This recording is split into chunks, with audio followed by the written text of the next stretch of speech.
तो hello student, welcome back to my channel Samrat Academy. तो student, इस वीडियो में हम बात करने वाले हैं क्लास 10th साइंस के 10 मोस्ट इंपॉर्टेंट न्यूमेरिकल, ठीक है, जो कि वेरी वेरी मोस्ट इंपॉर्टेंट होने वाले हैं 2022 बोर्ड एग्जाम के लिए। अगर वो 10 मोस्ट इंपॉर्टेंट न्यूमेरिकल आप कर लेते हैं तो न्यूमेरिकल का एक भी क्वेश्चन मिस करके नहीं आएंगे, ठीक है। टारगेट आपका 95% है, बिल्कुल आपका अचीव हो जाएगा, ठीक है। लेकिन उन प्रश्नों को आपको अच्छी तरीके से लगा कर जाना है, ठीक है। तो 10 मोस्ट इंपॉर्टेंट न्यूमेरिकल क्या है, मैं इस वीडियो में डिस्कस करने वाला हूँ। वीडियो को लाइक नहीं किए तो जल्द से जल्द लाइक कर दीजिए। चैनल पे अगर आप नए हैं तो चैनल को सब्सक्राइब करके बेल आइकन को प्रेस कर लीजिए। तो चलिए आइए देख लेते हैं वो कौन सा 10 मोस्ट इंपॉर्टेंट न्यूमेरिकल है जो कि आपको तैयार करके किसी कीमत पे 2022 बोर्ड एग्जाम में जाना है, ठीक है। तो आइए देख लेते हैं। तो यहाँ पे देखिए क्वेश्चन नंबर पहला, प्रश्न नंबर पहला। देखिए मैं सारे कंडीशंस आपको बताता रहूँगा, ठीक है, कि आपको किस प्रकार न्यूमेरिकल को लगाना है। देखिए मेरे प्यारे विद्यार्थी, क्वेश्चन नंबर पहला है जो कि बहुत ही ज़्यादा वेरी वेरी मोस्ट इंपॉर्टेंट है। कह रहा है कि 15 सेंटीमीटर फोकस दूरी वाले अवतल दर्पण के सामने 30 सेंटीमीटर की दूरी पर 2 सेंटीमीटर लंबाई की एक वस्तु रखी है, ठीक है। बनने वाले प्रतिबिंब की स्थिति, आकार तथा प्रकृति ज्ञात कीजिए। अब ये क्वेश्चन है वेरी वेरी मोस्ट, इसको तैयार करके किसी कीमत पे जाना। देखिए क्या दिया है क्वेश्चन, और पहले मैं सारा डाटा में लिख देता हूँ, आप लोग हल कर दीजिएगा, ठीक है। कह रहा है कि 15 सेंटीमीटर फोकस दूरी अवतल दर्पण। अब हमको दिया है यहाँ पे अवतल दर्पण, किसकी बात कर रहा है, अवतल दर्पण की बात कर रहा है, ठीक है। अब अवतल दर्पण बनता कैसे है, ऐसे। अवतल दर्पण कैसे बनता है, ऐसे। ये आपका पोल होता है, तो पोल की इधर कोई भी दूरी होती है तो क्या होती है, ऋणात्मक, किस में होती है, ऋणात्मक में। इधर दूरी किस में होती है, धनात्मक में। इसी तरह कोई वस्तु अगर ऊपर नापेंगे ना तो प्लस में हो जाएगा, नीचे वस्तु नापेंगे तो माइनस में हो जाएगा। यह बात आपको मालूम होना चाहिए, ठीक है। तो यहाँ पे देखिए दिया हमको कि 15 सेंटीमीटर फोकस दूरी। अब फोकस दूरी क्या होता है, तो यहाँ पे आपका मुख्य फोकस होता है, यहाँ पे वक्रता केंद्र होता है, तो आप लोग जानते ही हैं, ठीक है। सॉरी वक्रता केंद्र ये होता है, अब फोकस दूरी ये होता है मुख्य फोकस। अब फोकस दूरी क्या है, तो मुख्य फोकस से ध्रुव के बीच को हम फोकस दूरी कहते हैं। तो फोकस दूरी इधर ही हो गया ना, तो इधर हो गया, तो फोकस दूरी किस में हो जाएगा, माइनस में। मतलब अवतल दर्पण में जो फोकस दूरी है, एफ का वैल्यू कितना दे रखा है, -15 सेंटीमीटर, ठीक है। फिर कह रहा है कि अवतल दर्पण के सामने 30 सेंटीमीटर की दूरी पर 2 सेंटीमीटर लंबाई की एक वस्तु रखी है, ठीक है। अब देखिए यह वस्तु की दिया है कि कितने सेंटीमीटर पर, 30 सेंटीमीटर की दूरी पर वस्तु रखिए। तो वस्तु किधर भी रखेंगे तो इधर ही तो रखेंगे, कोई भी वस्तु रखेंगे तो इधर ही रखेंगे। मतलब वस्तु को हम यू से डिनोट करते हैं, तो यू बराबर आपको दिया है -30 सेंटीमीटर दे रखा है। अब कह रहा है कि 2 सेंटीमीटर लंबाई की वस्तु, जो वस्तु की लंबाई है, तो वस्तु की लंबाई जो ऐसे है, तो वस्तु की लंबाई कैसे नाप रहे हैं, ऊपर की तरफ। तो वस्तु की लंबाई किस में होगी, प्लस में। अब वस्तु की लंबाई को हमें एच से डिनोट करते हैं, किसे, एच से। तो एच बराबर कितना दे रखा है आपका, 2 सेंटीमीटर, या 2 सेंटीमीटर किस में रहेगा, प्लस में, क्योंकि लंबाई हम ऊपर नापते हैं, ठीक है। तो बनने वाले प्रतिबिंब की स्थिति, आकार तथा प्रकृति ज्ञात करने के लिए बोला। अब हमको ज्ञात क्या करना है, कुछ नहीं, हमें ज्ञात करना है एच डैश। एच डैश मतलब होता है प्रतिबिंब की आकार। प्रतिबिंब के आकार से हमें मालूम चल जाएगा कि उसकी प्रकृति कैसी है और वह कैसा बनेगा, ठीक है। और ज्ञात करना में वी बराबर क्वेश्चन, मतलब कि वस्तु का जो प्रतिबिंब बनेगा, ठीक है, वो कितने सेंटीमीटर पर। तो यहाँ से वी ज्ञात कर लीजिएगा। तो वी बराबर फार्मूला क्या होता है, दर्पण सूत्र। दर्पण सूत्र पर बस फार्मूला पे रख के आप लोग हल कर लीजिएगा अपने से, कि 1/v प्लस 1/u बराबर 1/ क्या होता है, एफ होता है। इसी फार्मूले पर बस वैल्यू को आप पुट कर दीजिए। देखिए वी का वैल्यू निकालना है, यू का वैल्यू दिया है, एफ का वैल्यू दिया ही है, तो यहाँ से वी की वैल्यू निकल जाएगी। वी का वैल्यू ज्ञात हो जाएगा तो आप ये फार्मूला लगा दीजिएगा, आवर्धन वाला है, एम बराबर एच डैश अपान एच बराबर -v अपान क्या होता है, यू। अब इससे आपको मालूम चल जाएगा एच डैश की वैल्यू, प्रतिबिंब की वैल्यू मालूम चल जाएगा, और वहाँ से प्रकृति और आप स्थिति लिख सकते हैं, ठीक है। तो इतना बस बता दे रहा हूँ, अपने से वैल्यू रख के हल कर लीजिएगा, ठीक है। अब तो आसान हो गया ना, बस आपको रखना ही है। तो आई होप आपको क्वेश्चन नंबर पहला क्लियर हो गया होगा मेरे प्यारे विद्यार्थियों। क्वेश्चन नंबर पहला क्लियर हो गया ना, आ गया समझ में। अब बस आपको वैल्यू रख के हल करना है, इतना तो कर ही सकते हैं ना। चलिए क्वेश्चन नंबर दूसरा देखिए। तो क्वेश्चन नंबर दूसरा वेरी वेरी मोस्ट इंपॉर्टेंट है कि 7 सेंटीमीटर साइज का कोई बिंब 18 सेंटीमीटर फोकस दूरी के किसी अवतल दर्पण के सामने 27 सेंटीमीटर दूरी पर रखा है। दर्पण से कितनी दूरी पर किसी पर्दे को रखे कि उस पर वस्तु का स्पष्ट फोकसित प्रतिबिंब प्राप्त किया जा सके। अब प्रतिबिंब का साइज तथा प्रकृति ज्ञात कीजिए।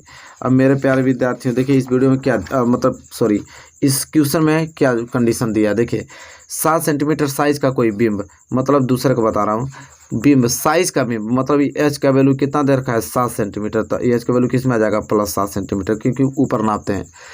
18 सेंटीमीटर फोकस दूरी, अब अवतल दर्पण में जो फोकस दूरी होता है वो माइनस में हो जाता है, तो माइनस कितना 27 सेंटीमीटर, अरे 18 सेंटीमीटर दिया है ना, सॉरी यहाँ पे कैंसिल कीजिए, 18 लिखिए।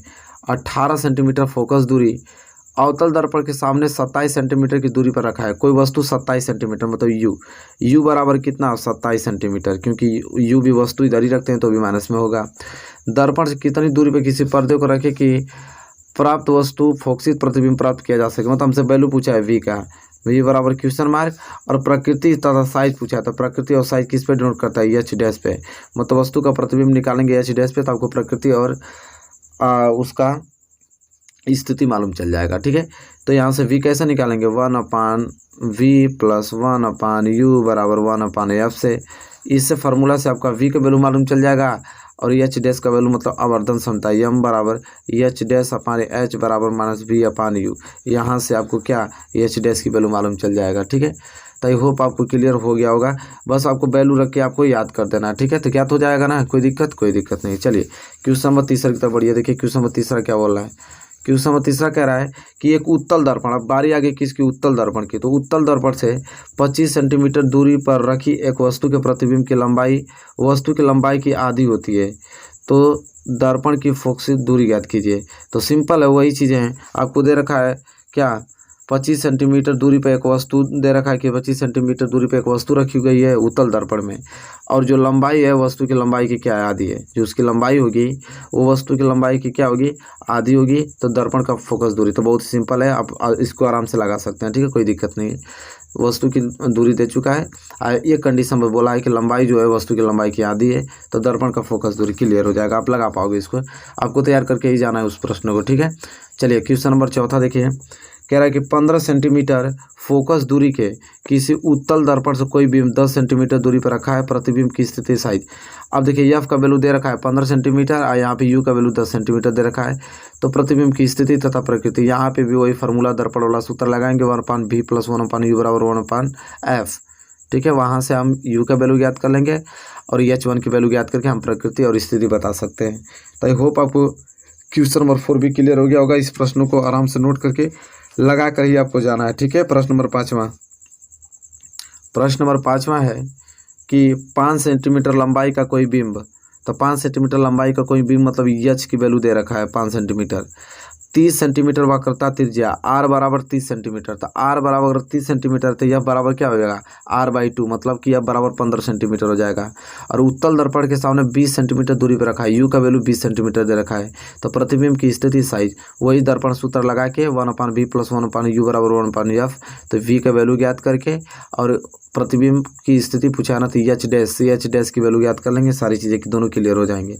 चलिए प्रश्न नंबर छठवां है कि एक अवतल दर्पण की वक्रता त्रिज्या 40 सेंटीमीटर, कोई अवतल दर्पण अगर वक्रता त्रिज्या 40 सेंटीमीटर, आर बराबर 40 सेंटीमीटर, तो एफ बराबर कितना हो जाएगा r/2, मतलब एफ बराबर फोकस दूरी बराबर 20 सेंटीमीटर आ जाएगा। ठीक है, यहाँ पे लिख भी दिया है कि एक अवतल दर्पण की वक्रता त्रिज्या अगर 40 सेंटीमीटर और फोकस दूरी कितना 20 सेंटीमीटर है, तो दर्पण से 30 सेंटीमीटर दूरी पर रखे, मतलब यू बराबर 30 सेंटीमीटर दिया है, यू बराबर 30 सेंटीमीटर, तो प्रतिबिंब की स्थिति ज्ञात कीजिए, मतलब फिर वही v बराबर क्वेश्चन मार्क, क्या यह वास्तविक होगा, तो चलिए एच डैश की वैल्यू ज्ञात करेंगे तो खुद मालूम चल जाएगा आपको, तो 1/v + 1/u बराबर 1/f, इसी फार्मूले पर रख के आपको हल कर देना है। ठीक है, चलिए प्रश्न नंबर 7 में आइए। प्रश्न नंबर 7वां है कि एक 15 सेंटीमीटर फोकस दूरी वाले अवतल दर्पण से 15 सेंटीमीटर फोकस दूरी है बराबर 15 सेंटीमीटर एक वस्तु रखी जाए कि उसका 5 गुना बड़ा वास्तविक प्रतिबिंब बने। अब यम का वैल्यू दिया है, आवर्धन दे दिया है, आवर्धन यम बराबर कितना 5 सेंटीमीटर है। ठीक है, तो प्रतिबिंब की स्थिति भी ज्ञात कीजिए, तो सिंपल वही फार्मूला लगेगा और उसी फार्मूला पे इसको भी आप लगाकर इन सारे प्रश्नों को जाना है आपको किसी कीमत पे। ठीक है, चलिए प्रश्न नंबर 8 में पाइए, कह रहा प्रश्न नंबर 8वां कि एक उत्तल दर्पण की फोकस दूरी 10 सेंटीमीटर है, मतलब यह बराबर कितना 10 सेंटीमीटर, एक वस्तु इसकी मुख्य अक्ष पर ध्रुव से 20 सेंटीमीटर की दूरी पर रखी है, यू बराबर कितना दिया 20 सेंटीमीटर, वस्तु के प्रतिबिंब की स्थिति ज्ञात कीजिए। सिंपल, एफ बराबर 10 सेंटीमीटर, यू बराबर 20 सेंटीमीटर, वी का वैल्यू निकल जाएगा 1/v + 1/u बराबर 1/f फार्मूले से। स्थिति ज्ञात करने के लिए प्रकृति पूछा है, नहीं, बस वस्तु की प्रतिबिंब की स्थिति, बस आप v की वैल्यू निकाल दीजिए, हो जाएगा आपका। ठीक है, चलिए प्रश्न नंबर 9 देखिए। प्रश्न नंबर 9 है कि एक गोलीय दर्पण की वक्रता त्रिज्या 20 सेंटीमीटर है। ठीक है, वक्रता त्रिज्या r बराबर कितना देख रहा है, 20 सेंटीमीटर। हमसे पूछ क्या रहा है कि इसकी फोकस दूरी मतलब f बराबर क्वेश्चन मार्क। तो f बराबर क्या होता है, r/2। r आपके पास 20 है, 20 का आधा कर दीजिए, 10 सेंटीमीटर, बात खत्म। 10 सेंटीमीटर तो आएगा क्वेश्चन नंबर 9 का आंसर।